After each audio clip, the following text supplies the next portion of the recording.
ये communication gap है, समझा नहीं पा रहे हैं, या भ्रष्टाचार का आरोप विपक्ष पर ही चस्पा हो रहा है, बीजेपी पर चस्पा हो ही नहीं पा रहा है?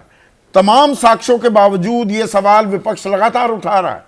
देखिए, भारतीय जनता पार्टी की तरफ से जो सुराग मिलते हैं विपक्ष को, मेरा मानना है कि विपक्ष उसका इस्तेमाल नहीं करता ठीक से।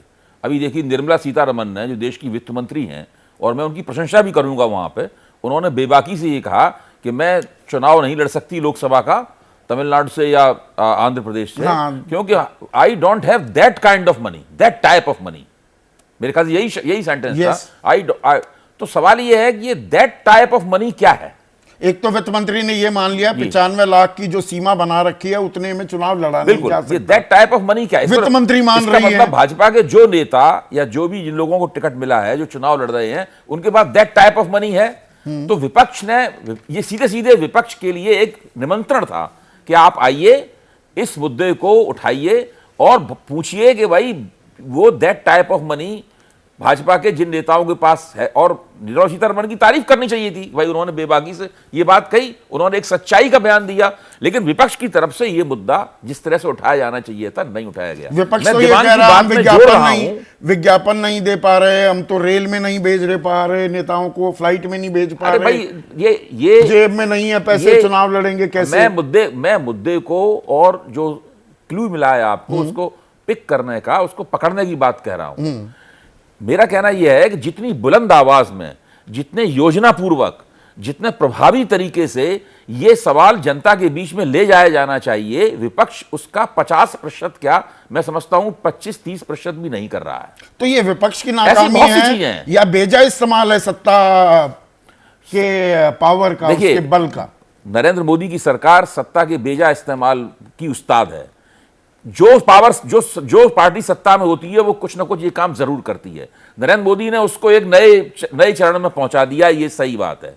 लेकिन विपक्ष को भी जो करना चाहिए, विपक्ष वो नहीं कर रहा है। विपक्ष के पास बहुत बातें करने के लिए हैं, बहुत मुद्दे करने के लिए हैं, लेकिन वो उस बातों को नहीं कर पाता। वो सड़क के ऊपर, वो देखिए, जहां तक प्रभु की बात है, प्रभु चावला साहब की बात है, उनकी बात सही है कि उस तरह के आंदोलन, भ्रष्टाचार विरोधी आंदोलन नहीं हो रहा है। लेकिन हम देखेंगे कि जिम्मेदारी किसकी है आंदोलन करने की? पिछले 10-12, वो तो विपक्ष की है ही, लेकिन पिछले 10-12 साल में आंदोलनों का किरदार भी बदला है। बहुत से लोग जिनके मन में भड़ास है, सोशल मीडिया पे भड़ास निकल जाती है, ट्विटर, इसको अब एक्स कहते हैं, वहां भड़ास निकल जाती है। बहुत तरीके से लोग अपनी बात को कह रहे हैं, समझ रहे हैं, लेकिन पूरे इससे फजा नहीं बनती, हवा नहीं बनती बिल्कुल। और हवा बनाने के लिए जो काम करना चाहिए था वो विपक्षी पार्टियों को करना चाहिए था। अब आप देखिए, राजनाथ सिंह जी से कल दिवांग इंटरव्यू ले रहे थे, चीन के ऊपर दिवांग ने उनसे पूछा, ये भ्रष्टाचार वाले मसले जुड़ा हुआ नहीं है लेकिन बहुत महत्वपूर्ण मसला है, मिश्लाक भाई, क्या भारत की जमीन चीन ने दाब रखी है? राजनाथ सिंह ने बड़ा एक डिप्लोमेटिक बयान दिया, उन्होंने कहीं नहीं कहा स्पष्ट रूप से कि भारत की जमीन चीन ने नहीं दाब रखी है। उन्होंने कहा है कि भारत पराजित नहीं है, ये उन्होंने नहीं कहा कि भारत जीत गया है या जीतने के करीब है। लेकिन विपक्ष ने तो उस मुद्दे को नहीं उठाया।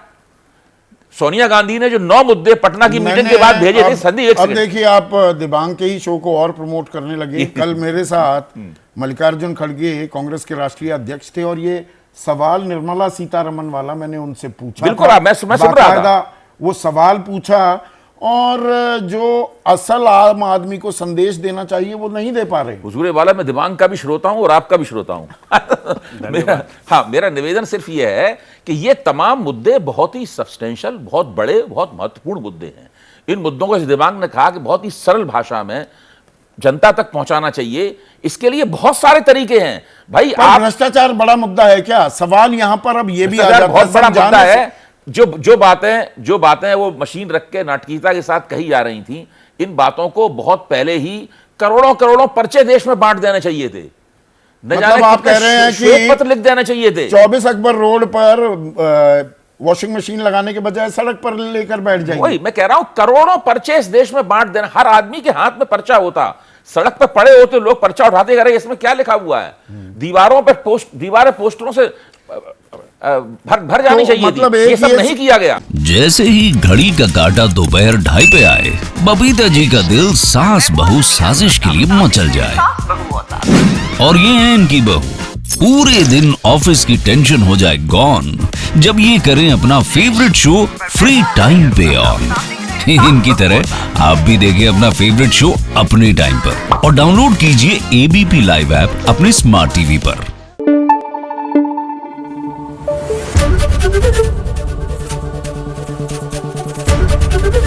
एबीपी न्यूज आपको रखे आगे।